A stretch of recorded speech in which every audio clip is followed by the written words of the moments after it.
안녕하십니까? 오늘 말씀은 에레미야 33장, 34장 말씀을 읽겠습니다. 요절 말씀은 33장 3절. 너는 내게 부르짖으라. 내가 내게 응답하겠고 내가 알지 못하는 크고 비밀한 일을 내게 보이리라. 에레미야 33장은 좁고 막혀 있으면 하나님의 말씀을 들어야 한다는 것입니다. 1. 에레미야가 아직 시위대에 끌려 갇혀 있을 때 여호와의 말씀이 그에게 두 번째로 임하니라 이르시되 32장에 이어서 에레미야는 여전히 시위대에 갇혀 있습니다. 시드기야 10년으로 이스라엘이 망하기 바로 직전이었습니다. 에레미야는 지금 어떤 것도 할 수 없는 상황으로 사면 초과로 웅덩이에 빠져 있습니다. 마치 시편 40편에 나오는 기가 막힐 웅덩이 수렁에 있는 상태라고 할 수가 있습니다. 첫 번째 말씀은 아나솥의 밭을 사라. 지금은 패망했지만 반드시 돌아와 회복되리라 말씀이었습니다. 그런데 이제 두 번째 말씀을 주십니다. 이 일을 행하시는 여호와 그것을 만들며 성취하시는 여호와 그 이름은 여호와라 하시는 이가 이같이 이르시도다. 3. 너는 내게 부르짖으라. 내가 내게 응답하겠고 내가 알지 못하는 크고 비밀한 일을 내게 보이라. 여기서 부르짖으라는 히브리어로 카라라고 하는데 더 깊이라는 말이 있다고 합니다. 하나님은 우리가 더 깊게 하나님께 부르짖으면 지금껏 깨우친 것보다도 더 높은 상위의 개념을 우리에게 응답해 보여주시겠다고 하십니다. 하나님은 최악의 상황에서도 아무것도 되돌려 놓을 수 없을 것 같은 절망적인 상황에서도 누구든지 내게 기도하고 부르짖으면 하나님은 반드시 크고 비밀한 일을 응답하여 내게 보이실 것이라고 말씀을 하십니다.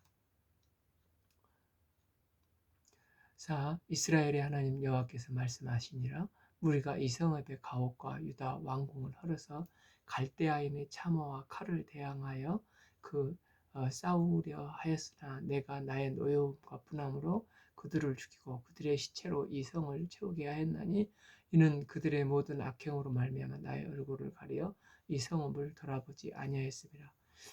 그런데도 유대인들은 자신들의 노력으로 마지막까지 지금 결사항전을 하려 하고 있습니다. 아이러니하지 않습니까? 하나님께서 그렇게 바알 잔당을 헐라고 하실 때는 우상을 그대로 놔두고 지금은 자신의 집과 유다 왕궁을 자기 의지로 헐면서 좀 쳐서 대항을 하고 있습니다. 즉 자신의 노력과 방법으로 최선을 다해서 바벨론과 맞서려고 하고 있습니다. 그러나 그들은 결코 그들을 대적할 수가 없습니다. 왜입니까? 지금 남유다는 바벨론과 싸우는 게 아니라 끝내 회개치 않은 바벨론을 심판의 도구로 쓰시는 하나님과 싸우고 있는 상태가 되는 것입니다. 하나님은 그들이 끝까지 우상 숭배하고 회개치 않았기 때문에 이런 심판을 하시고자 작정을 하신 것입니다. 그들이 이 포위된 상태에서 벗어날 수 있는 유일한 방법은 지금이라도 시드기야와 백성들이 진실되게 회개할 때 또한 회개하며 주께 부르짖으면 하나님은 이들의 기도를 응답해 주셨을 것입니다. 이런 유다 백성을 하나님은 결코 포기치 않으신 분이십니다. 그럼 어떻게 포기치 않으십니까? 6. 보라 내가 이 성읍을 치료하며 고쳐 낫게 하고 평안과 진심이 풍성함을 그들에게 나타낼 것이며 유다를 치료하시고 고치시는 것이 무엇입니까? 지금 이스라엘은 우상숭배와 불순종의 죄가 너무 심하기 때문에 지금 대수술을 받지 않으면 당장 죽을 수밖에 없는 상황입니다. 그래서 하나님은 이런 그들을 강제적으로 붙잡아서 수술대에 올려서 바벨론의 공격을 통해서 대수술을 하고 계시는 것입니다. 아무리 의술이 뛰어난 의사도 이미 암세포가 온몸에 퍼져 있으면 더 이상 손쓸 수가 없습니다. 그런데 이스라엘은 지금 암세포가 온몸에 퍼진 것 같은 상황이지만 하나님은 여호와 라파의 하나님이 되십니다. 어떤 병에 걸리고 그 병이 아무리 오래되어도 하나님께 나가기만 하면 하나님은 너무나 고통스러우시지만 이 대수술을 통해서 깨끗이 회복시켜 주시는 분이십니다. 하나님은 이 언약된 백성 이스라엘을 절대 포기치 않으시고 이 대수술을 감행해서라도 반드시 회복시키시고 살리시는 포기치 않는 하나님이십니다. 7. 내가 유다의 포로와 이스라엘의 포로로 돌아오게 하여 그들을 처음과 같이 세울 것이며 8. 내가 그들을 내게 범한 그 모든 죄악에서 정하게 하며 그들이 내게 범하며 행한 모든 죄악을 사할 것이라. 9. 이 성읍이 세계 열방 앞에서 나의 기쁜 이름이 될 것이며 찬송과 영광이 될 것이요 그들은 내가 이 백성에게 베푼 모든 복을 들을 것이요 내가 그 성읍에 베푼 모든 복과 모든 평안으로 말미암아 두려워하며 떨리라. 11 여호와께서 이같이 말씀하시니라. 너희가 가리켜 말하기를 황폐하여 사람도 없고 짐승도 없다 하던 여기 곧 황폐하여 사람도 없고 주민도 없고 짐승도 없던 유다 성읍들과 예루살렘 거리에 즐거워하는 소리, 기뻐하는 소리, 신랑의 소리, 신부의 소리와 만군의 여호와께 감사하라. 여호와는 선하시니 그 인자하심이 영원하시다는 소리와 여호와의 성전에서 감사제를 드리는 자들이 소리가 들리리라. 이는 내가 이 땅의 포로로 돌려보내어 지난 날처럼 되게 할 것임이라. 여호와의 말씀이라. 하나님께서 이제 그들을 회복시키실 것을 말씀하십니다. 하나님께서 성전에서 감사제를 드리는 예배자들로 예배를 회복시키신다는 것입니다. 예배의 회복으로 이 땅이 회복이 되고 또 그 사회가 회복이 되고 나라가 회복이 될 것을 말씀하고 계십니다. 12. 만군의 여호와께서 이같이 말씀하시니라. 황폐하여 사람도 없고 짐승도 없던 이곳과 그 모든 성읍이 다시 목자가 살 곳이 있으리니 그 양떼를 눕게 할 것이라. 13. 산지 성읍들과 평지 성읍들과 네게비 성읍들과 베냐민 땅과 예루살렘 사면과 유다 성읍들이 양떼가 다시 계수하는 자의 손 아래로 지나리라. 여호와의 말씀이라. 즉 우리의 영원한 목자 되신 이제 예수님께서 이른 양 한 마리도 포기치 않고 마지막 찾기까지 찾아내셔서 회복시켜 주시겠다는 것입니다. 이제 14절에서 26절은 다윗 왕조와 제사장이 회복될 것을 말씀하고 계십니다. 14. 여호와의 말씀이니라. 보라 내가 이스라엘 집과 유다 집에 대하여 일러준 선한 말을 성취한 날이 이르리라. 15. 그날에 그때에 내가 다윗에게서 한 공의로운 가지가 나게 하리니 그가 이 땅의 정의와 공의를 실행할 것이라. 그러니까 이제 3절에서 지금 고난 가운데 있는 에레미야에게 더 깊은 기도를 하면서 내가 알지 못하는 크고 은밀한 것을 보여주겠다 하셨지 않습니까? 그런데 궁극적이고 크고 은밀한 이 모든 크고 은밀한 일은 모든 고난의 상황을 넘어서서 이제 이스라엘이 당할 고난에 대해서 얘기하시고 또 회복시키시고 그날 그때에는 궁극적으로 예수님께서 이 땅에 오시는 날 그래서 예수님께서 오셔서 이제 좀 정의와 공의를 실행하시는 날을 말을 하고 있습니다. 지금껏 이 땅에 한 번도 공의로 다스리는 왕이 없었습니다. 그러나 이제 메시아 되신 예수님이 오시면 이 예수님은 이 땅을 공의와 정의를 실현하신 분이 되신다는 것입니다. 여기서 이제 다윗의 후손 메시아 되시는 예수님을 어떻게 표현을 하고 있습니까? 그날에 다윗에게 한 공의로운 가지가 나리니입니다. 신약성경 마태복음 2장 23절 보면 이제 나사렛이란 동네에 가서 사니 이는 선지자로 하신 말씀이 나사렛 사람이라 칭하리라 하심을 이루려 함이로다. 그러니까 헤롯을 피해서 아기 예수님께서 애굽으로 이제 그 요셉 마리아가 피신을 했다가 다시 이제 저기 베들레헴으로 나사렛이란 동네로 이제 돌아오시지 않습니까? 아, 이것은 그 약속과 성취라는 말씀입니다. 그런데 구약 어디를 봐도 나사렛이란 단어가 지명 이름이 없습니다. 도대체 어느 선지자가 나사렛 사람이라 칭하리라 하고 예언을 했는지 아무리 찾아봐도 없습니다. 이게 이제 나사렛이란 게 가지라는 히브리 단어에 넷제르라고 하는데 구약의 넷제르 발음이 신약에서는 나사렛이 되는 것입니다. 구약에서 의로운 가지를 넷제르라고 칭하기 때문에 예수님이 의로운 가지로 오셨다는 것입니다. 그 밑에 그 마태복음 그 난해주를 보면은 이사야 11장 1절 이새 줄기에서 한 싹이 나며 이 싹도 넷째르고 한 가지가 나서 여기도 넷째르고 53장 이사야 53장에 연한 순 같고 이것도 순도 넷째르를 가리킵니다. 그래서 베드로가 안전뱅이 고칠 때 은과 금은 내게 없거니와 내게 있는 것으로 내게 준다 하면서 나사렛 예수 이름으로 일어나 걸으라 하지 않습니까? 이 말씀은 다윗의 가지 예수님의 이름으로 걸으라 이런 뜻이 되는 것입니다. 그래서 우리 그 같이 캠프사역에 했던 CCC도 보면 그 순원, 순장 또 졸업한 학사들을 이제 넷제르라고 하지 않습니까? 나사렛이라고 하지 않습니까?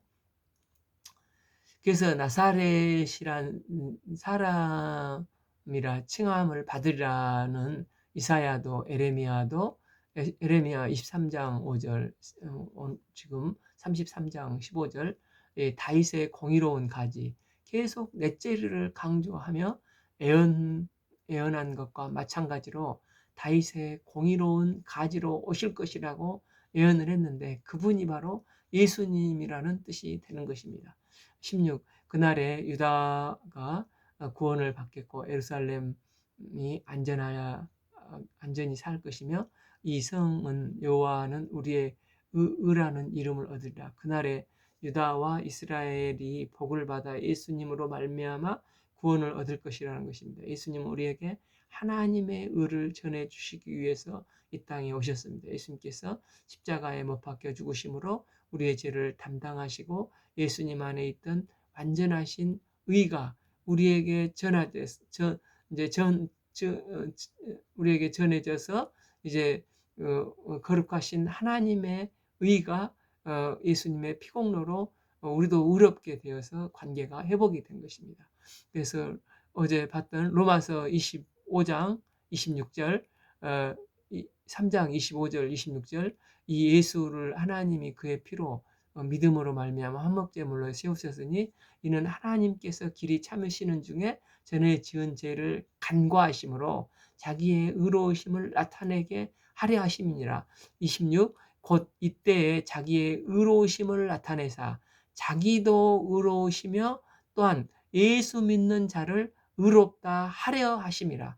우리 성도들이 오늘도 의롭게 살 수 있는 근거는 우리 안에 계시는 예수님입니다. 이 예수님으로 인해서 우리는 하나님 나라 백성이 되고 하나님을 우리 하나님으로 부를 수가 있게 된 것입니다.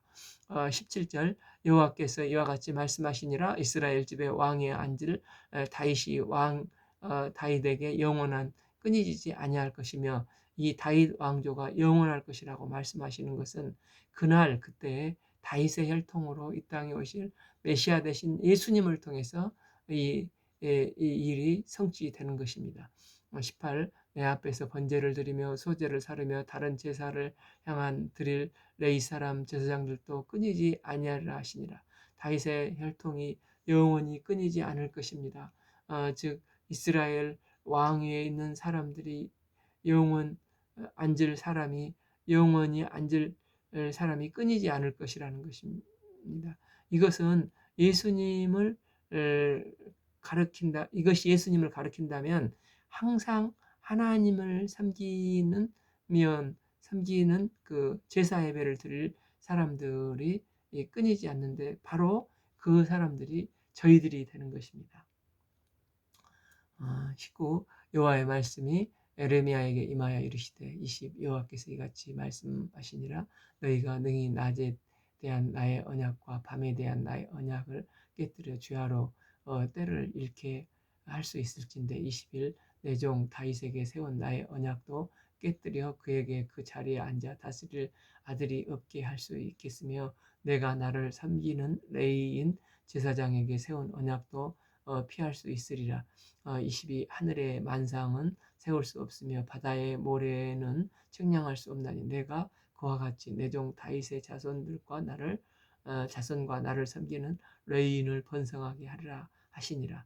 한마디로 하나님이 세우신 이제 새 언약은 안 깨진다는 것입니다. 왜냐하면 새 언약은 이제 십자가와 성령이지 않습니까? 새 언약은 이스라엘이 죄 문제를 해결 안 하면 하나님께서 친히 독생자를 주셔서 너희들의 죄 문제를 해결해 주고 안 해주고 상관없이 구원 믿는 자에게 구원을 시켜줄 것이라는 것입니다.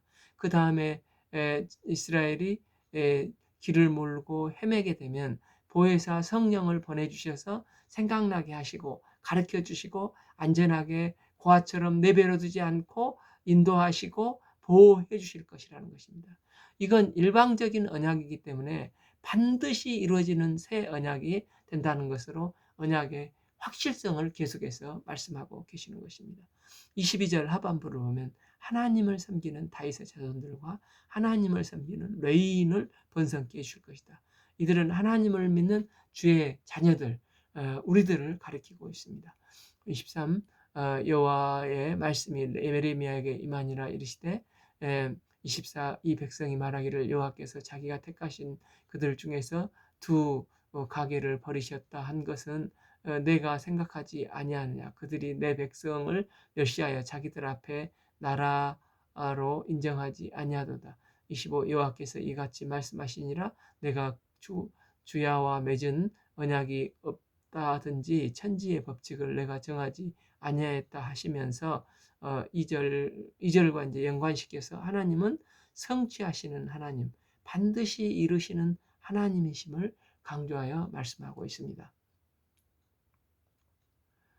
26 야곱과 내 종 다윗의 자손을 버리시고 다시는 다윗 자손 중에 아브라함과 이삭과 야곱의 자손을 다스릴 자를 택하지 아니하리라. 내가 그 포로된 자를 돌아오게 하고 그를 불쌍히 여기리라. 하나님은 우리를 불쌍히 여기십니다. 그래서 그 베드로전서 2장 10절 너희가 전에는 백성이 아니었더니 이제는 하나님의 백성이요 전에는 긍휼을 얻지 못하였더니 이제는 긍휼을 얻은 자니라. 우리가 바로 하나님의 긍휼하심으로 구원을 받고 참된 다윗의 후손이요 레위의 후손인 제사장들입니다. 제사장의 역할은 하나입니다. 여전히 하나님을 모르는 이웃과 세상을 하나님께 돌이키는 중보자의 역할을 하는 것입니다. 우리는 예수님을 믿음으로 말미암아 죄사함을 받았고 성령님을 통해서 이제 하나님의 말씀이 우리 마음판에 새겨져 새 언약의 백성이 되었습니다. 때문에 말씀대로 살 수 있는 능력을 우리는 얻었습니다. 우리가 왕 같은 제사장, 택하신 백성으로 많은 사람을 하나님께 돌이키는 귀한 언약 백성의 삶이 되기를 축복합니다. 이 기막히고 비밀한 소망의 메시지, 생명의 메시지가 언제 주어집니까? 에레미야가 감옥 웅덩이에 깊이 갇혀 있을 때였습니다. 우리는 감옥과 같은 현실 속에 살 수가 있습니다.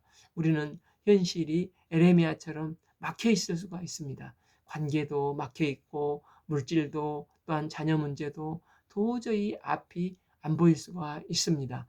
에레미야가 시대의 감옥에 갇혀 웅덩이에 갇혀 있었기 때문에 크고 은밀한 메시지를 들을 수 있었던 것처럼 우리도 이럴 때일수록 기도로 모든 상황을 뛰어넘고 하나님의 크고 비밀한 응답을 받는 귀한 주의 종들로 쓰임받길 기도합니다.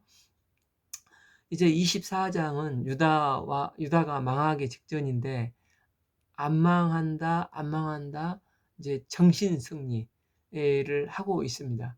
그런데 하나님께서는 마지막 기회를 주시는데 노비들에게 자유를 주라. 그러면 살 수 있는데 하는 척 하다가 말았다는 것입니다. 그래서 상황에 따라서 변화되는 얄팍한 태도 때문에 마지막 기회를 놓치고 그들은 결국 망하게 된다는 것입니다. 1절에서 7절은 정신 승리를 하다가 망하는 말씀입니다. 망한다는 말씀입니다. 1. 바벨론의 느부갓네살 왕과 그의 모든 군대와 그의 통치하에 있는 땅의 모든 나라와 모든 백성이 예루살렘과 그 모든 성읍을 칠 때에 말씀이 여호와께로부터 에레미야에게 임하여 이르시되. 유다는 작은 나라입니다. 바벨론은 지금 가장 강력한, 이제 지금 애굽도 갈그미스 전투에서 이제 꺾었기 때문에 가장 강력한 제국으로 엄청나게 막강한 나라이지 않습니까? 그런데 바벨론이 이 모든 군대와 그 치하에 있는 모든 나라들을 총동원해서 이 예루살렘을 총공격을 하고 있는 것을 봅니다. 좀 이상하지 않습니까? 이제 그 마지막 20대 시드기야 왕은 이제 여호야긴을 이제 바벨론이 잡아가면서 어, 세운 허수아비 왕이었습니다. 그런데 이 시드기야가 아, 에레미야가 항복하라고 그게 하나님의 뜻이라고 할 때 선지자의 말을 듣지 않고 줄타기 외교를 했습니다. 당신은 이제 쇠락하는 제국이지만 그래도 센 나라인 애굽이 있었는데 애굽 중간에 바벨론을 배반하여 조공을 이제 끊어버리고 친애굽 정책으로 돌아서 버리는 것입니다. 이때 느부갓네살 왕이 엄청 이제 화가 나서 내가 세운 왕인데 친애굽 정책을 펴 하고 모든 군대 또 주변 모든 자기 식민지들을 총동원해서 초토화 전략으로 지금 예루살렘을 쳐들어온 것입니다. 그런데 거기다가 또 그 지형적인 어려움이 있어서 18개월을 한 데에서 추위에 떨며 고생을 하다가 결국 이제 무너뜨리고 그러니까 독이 지금 오를 대로 올라 있는 상태에서 좀 지금 그 정책은 초토화 정책으로 결국 성전도 불타고 예루살렘은 초토화가 되고 아예 실을 말려버릴 정도로 이게 최소 인력만 놔두고 쇠고랑으로 다 채워서 끌고 가지 않습니까? 시드기야를 반면 교사로 삼아서 볼 때 지도자는 무엇보다도 말씀에 귀 기울일 줄 알아야 하고 또 하나는 그 시대를 읽을 줄 아는 지혜가 있어야 하는 것을 보게 됩니다. 그런데 시드기야는 말씀에도 귀를 막고 외교력도 전혀 없는 왕이어서 결국 두 눈이 뽑혀서 처참하게 끌려가는 상황이 되는 것입니다. 그러니까 옛날 전쟁을 왕이 항복하면 전쟁이 끝나지 않습니까? 우리 병자호란 때도 그 이제 홍타이즈가 이제 쳐들어왔을 때 남한산성에 에, 에, 피해서 친명 정책을 하다가 결국은 좀 삼전 구 고래하면서 이제 군신 관계를 맺고 그들은 돌아가지 않습니까? 하나님은 유대에게 항복하라 하면 이처럼 최소한 유지는 될 수 있을 건데 괜히 줄타기 외교를 하다가 유대는 이처럼 철저하게 초토화가 되어버린 것입니다. 2절 이스라엘의 하나님 여호와께서 이와 같이 말씀하시니라 너는 가서 유다의 시드기야 왕에게 아뢰어 이르기를 여호와의 말씀에 보라 내가 이 성을 바벨론 왕의 손에 넘기리니 그가 이 성을 불살릴 것이라 3 내가 그 손에서 벗어나지 못하게 하고 반드시 사로잡혀 그의 손에 넘기어서 내 눈은 바벨론 왕의 눈을 볼 것이며 내 입은 내 입을 마주 대하여 말할 것이요 너는 바벨론으로 가리라 4 그러나 유다의 시드기야 왕이여 여호와의 말씀을 들으라 여호와께서 내게 대하여 이와 같이 말씀하시니라 내가 칼에 죽지 아니하고 편안히 죽을 것이며 사람이 보는 사람이 너보다 먼저 있고 내 조상들 곧 선왕들에게 분향하던 것 같이 내게 분향하며 너를 위하여 애통하기를 슬프다 주여 하리니 이는 내가 말하였습니다. 여호와의 말씀이라 하시니라. 그러니까 조건이 달린 회복의 결론입니다. 즉 시드기야가 말씀을 듣고 회개하면 이런 평안한 죽음이 주어질 것이라는 것입니다. 6. 선지자 에레미야가 이 모든 말씀을 예루살렘에서 유다의 시드기야 왕에게 아뢰니라. 7. 이때 바벨론 왕의 군대가 예루살렘과 유다 왕의 남은 모든 성읍들을 쳤으니 곧 라기스와 아세라 아세가라 유다의 견고한 성읍 중에 이것들만 남았습니다. 그러니까 다 점령되고 이제 예루살렘과 나머지 두 성이 있다는 것입니다. 이때 시드기야가 무슨 계약을 맺습니까? 8. 시드기야 왕이 예루살렘에 있는 모든 백성과 한 가지로 하나님 앞에서 계약을 맺고 자유를 선포한 후에 여호와께로부터 말씀이 에레미야에게 임하니라. 시드기야 왕이 두려움에 사로잡혀 있는 중에서 하나님께 돌아가기로 결단을 합니다. 그러니까 한마디로 노비를 이제 해방시키겠다는 것입니다. 율법에 근거해서 이것은 신명기 15장에 기초를 하고 있습니다. 15장 5절 너는 애굽 땅에서 종되었던 것과 내 하나님 여호와께서 너를 속량하셨음을 기억하라. 그래서 하나님은 동족이 종이 되는 것을 극도로 싫어하십니다. 그러므로 말미암아 내가 오늘 이같이 내게 명하노라. 혹시 빚 때문에 노비로 삼더라도 6년이 지나면 다 풀어서 돌아가도록 또 돌아갈 때 빈손으로 가게 하지 말고 후에 줘서 7년 안식년을 풀어주도록 돌려보내도록 하십니다. 그래서 이제 시드기야는 위기에 처하게 되니까 이 고관들과 백성들이 다 모여서 율법대로 노예를 풀어주기로 약속을 하는 것입니다. 7. 그 계약은 사람마다 각기 히브리 남녀노비를 놓아 자유롭게 하고 그의 동족 유대인을 동족으로 삼지 못하게 한 것이니라. 12의 계약이 가담한 고관들과 모든 백성이 각기 노비를 자유롭게 하고 다시는 종을 삼지 말라 함을 듣고 순복하여 놓았더니 참 아멘이지 않습니까? 다급한 그들은 신명기 15장 말씀의 기초에서 이제 순복을 한 것입니다.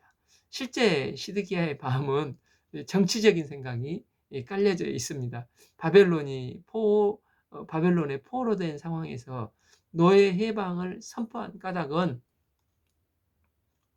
너희들이 이제 모두가 자유인일 때래야 함께 참 예루살렘을 사력을 다해서 지키려고 하지 않겠습니까? 그런데 여전히 종의 신분이라면 종들은 뭐 이래도 종 저래도 종 하면서 별 의욕이 없을 것입니다. 그래서 시드기야는 그 말씀에 순복함으로써 마지막 살 기회를 잡은 것입니다. 11. 그 후에 그들의 뜻이 변하여 자유를 주었던 노예를 끌어다가 복종시켜 다시 노비를 삼았더라. 그러니까 히스기야는 얼마 안 가서 놓아주었던 노비들을 다시 잡아들입니다. 백성들이 하나님께 은혜를 구했을 때 잠시 포위가 풀렸기 때문입니다. 아마도 이 시기에 바벨론이 일시적으로 예루살렘의 포로를 풀었습니다. 바벨론이 유대를 다 장악해 나가는 것을 보고 이제 애굽의 바론 느고가 위협을 느낍니다. 그래서 군대를 총 동원시켜서 바벨론의 느부갓네살 군대는 애굽 이런 진격에 대비해서 그 37장 5절을 보면 예루살렘 포위망을 풀고 이제 애굽과 싸우고자 예루살렘을 잠시 비웁니다. 이 순간에 시드기야와 고관들은 이제 상황이 갑자기 좋아지니까 야 이제 됐다 하고 다시 노예들을 잡아들입니다. 사실 이런 경우가 생기면 당연히 하나님의 은혜에 더욱 감사를 하고 이제 율법을 준행하자, 회개하고 돌이켜서 살아야 하는 것이 아닙니까? 그러나 상황이 나쁠 때는 말씀대로 하겠습니다 했다가 이제 상황이 조금 호전되니까 계산기를 두들려 보고 마음이 확 저기 변해서 풀어졌던 노예들을 다 다시 잡아가는 것입니다. 잡아다가 노예를 삼는 것입니다.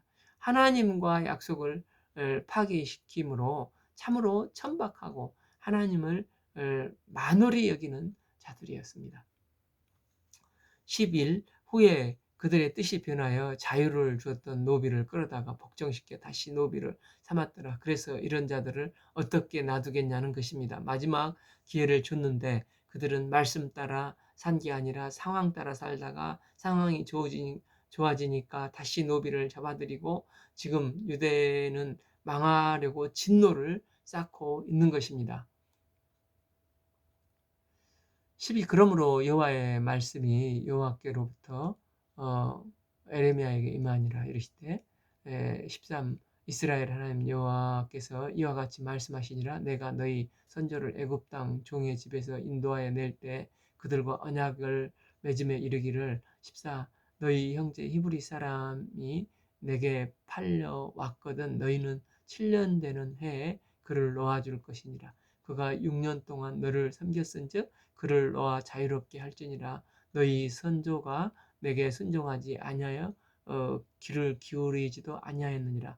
그러니까 율법에 대한 해석을 해주시면서 그 선조들이 이 종들을 자유케 하는 율법을 지키지 않았다, 불순종했다는 것입니다. 이제 15 그러나 너희는 이제 돌이켜 내 눈에 바른 일을 행하여 각기 이웃에게 자유를 선포하되 내 이름으로 일컬었음을 받는 집에서 내 앞에서 계약을 맺었다는 것입니다. 너무나 이제 기특하게 돌이켜서 이제라도 돌이켜서 이제 하나님 앞에서 바른 일을 선포했다는 것입니다. 하나님의 이름으로 계약도 맺은 것입니다. 16 너희가 돌이켜 내 이름을 더럽히고 각기 너와 그들의 마음을 자유롭게 하였던 노비들을 이끌어다가 다시 너희에게 복종시켜 너희의 노비로 삼았도다. 그러니까 하나님이 기뻐하시다가 그러나 그들은 또 이제 돌변을 해서 이제 노비를 끌어다가 다시 그들을 복종시켜 노비로 삼았다는 것입니다. 변심을 해서 잡아들인 것은 하나님의 이름으로 계약을 했기 때문에 하나님의 이름을 이제 더럽혔다는 것입니다. 17 그러므로 여호와께서 이같이 말씀하시니라 너희가 나에게 순종치 아니하고 각기 형제와 이웃에게 자유를 선포한 것을 실행하지 아니하였은즉 내가 너희를 대적하여 칼과 전염병과 기근에서 자유를 주리라. 기근에게 자유를 주리라. 그러니까 하나님은 참 문학적이신 것 같지 않습니까? 칼이 자유롭게 움직여서 불순종한 이제 유대인들을 다 심판하시겠다는 것입니다.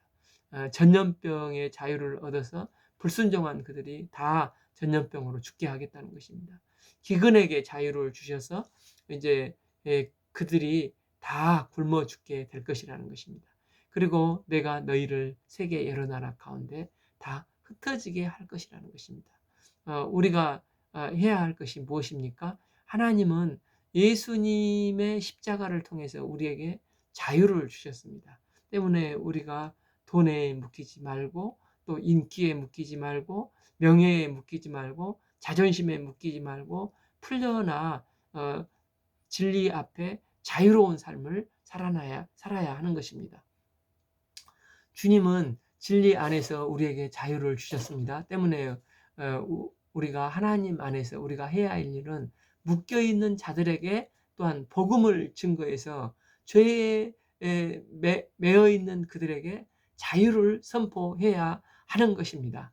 이제 저희가 어렸을 때 아마 다 기억을 한번 더듬어 보면 다방구라는 노래가 있었지 않습니까? 이제 꼬린 지점에 서너 명씩 이제 묶여 있는데 그들은 살려달라고 하면은 이제 순례가 두세 명 그들을 지키고 있어서 몇 명은 수비를 하고 하나는 또 나를 잡겠다고 이렇게 하는 것입니다. 그래서 어느 날 그러니까 술래가 나를 잡으려고 해서 온 동네를 빙 돌아서 사람들이 올 수 없는 곳으로 뚫고 들어가서 잡혀 있는 우리 팀들을 다 다방구하면서 해방시켰던 기쁨을 지금도 기억을 하고 있는데, 이게 바로 복음의 복음이라는 것입니다. 사단에게 잡혀 있는 영혼들을 해방시켜 자유를 주는 게 복음입니다. 우리는 왕 같은 제사장이요 택하신 백성입니다. 그들에게 사단에게 잡혀 있는 영혼들에게 복음을 증거해 사단의 노예가 되어 있는 이 영혼들을 그냥 방치하지 말고 어떤 모양으로든지 터치를 하고 해방시켜서 자유를 주는데 쓰임받는 종들이 되기를 기도합니다. 하나님께서는 이를 위해서 우리를 왕같은 제사장으로 불러주셨습니다. 18. 송아지를 둘로 쪼개고 그 두 조각 사이로 지남에 내 앞에 언약을 맺었으나 하나님은 이제 하나님과 계약을 실행하지 아니하고 어긴 그들을 계약대로 실행을 하시겠다는 것입니다. 그 계약은 이제 창세기 15장에서도 나오듯이 송아지를 두 조각으로 나눠서 그것을 그 중간을 통과하는 계약인데, 만약 이 계약 당사자인 쌍방 중에 하나가 이 계약을 이행을 하면은 이 송아지처럼 둘로 쪼개도 할 말이 없다. 그래서 반드시 언약은 지켜야 된다는 것입니다. 이 약속이 하나님과 유대인 사이에 지금 이제 이루어졌는데, 지금도 이 약속이 유효하다는 것입니다. 하나님은 이 계약을 했던 모든 고관과 백성들을 이제 원수들의 손에 넘겨서 그들을 심판하겠다고 하시는 것입니다. 19. 곧 송아지 두 조각 사이로 지나 유다 고관들과 예루살렘 고관들과 내시들과 제사장들이 이 땅의 모든 백성을 20. 내가 그들의 원수의 손과 그들의 생명을 찾아 찾는 자의 손에 넘기리니 그들의 시체가 공중의 새와 땅의 짐승의 먹이가 될 것이며, 21. 또 내가 유다의 시드기야 왕과 그의 고관들과 그의 원수의 손과 그의 공의를 찾는 자의 손과 너희에게 떠난 바벨론 왕의 군대의 손에 넘기리라.